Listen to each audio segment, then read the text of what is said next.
2018 we had a fantastic year in the category, so we saw a real bumper year in terms of sales with 7% growth across the category, which is unheard of. Lots of that's driven by two key events and seasons actually. The World Cup was fantastic for the category and England surprisingly getting to the semi-final. We had a fantastic warm summer period that drove sales, and also occasions again there was an increase in barbecues over that period. So it's critical that stores like this and channels like the convenience channel make the most of those occasions. What we've got to try and do in our category is re-establish beer and cider as an enjoyable, exciting category. Craft beer are growing very strongly, and some of our premium brands are really doing very well amongst the younger generation. We've relaunched Heineken in a 440ml can, which is attracting younger shoppers into the category. Brands like Moretti are really appealing strongly to the younger generation as well.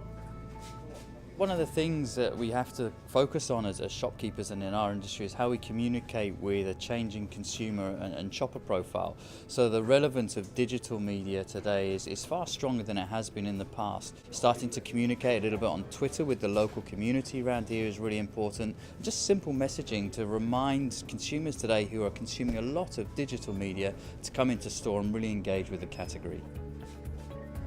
Repertoires are changing, so it's gluten-free, it's no and low, it's healthy and conscious choices that are being made when doing all sorts of shopping, whether it be food. It's also relevant within beer and cider. So we've seen a huge growth in things like no alcohol beer and cider. Heineken particularly is doing very well within that category. We've seen the growth in gluten-free and also some emergence of low-calorie beers and ciders growing really strongly, exponentially in fact. It's one of the fastest growing areas within our category. So our advice for retailers is to create what we're calling zero zones within their shelf and within their chillers to actually draw attention to shoppers so that they can make those conscious choices easier when they're in their store. We actually see shopping missions changing, there's smaller baskets and sort of meal for tonight occasions growing really fast within the category, and actually some of our beers and ciders marry really well with some of these food choices.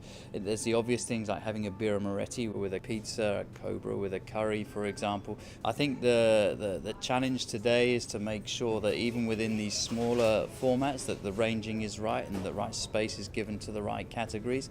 The local neighbourhood stores are still playing a crucial role, particularly with regards to top-up shop, impulsive shopping, because obviously our lives are becoming a lot more busy with lots of different things going on. The thought of going to spend 3 or 4 hours in a big supermarket today is less appealing than perhaps popping to do a more frequent 2 or 3 time a week shop in the convenience channel. The important thing is to get it right.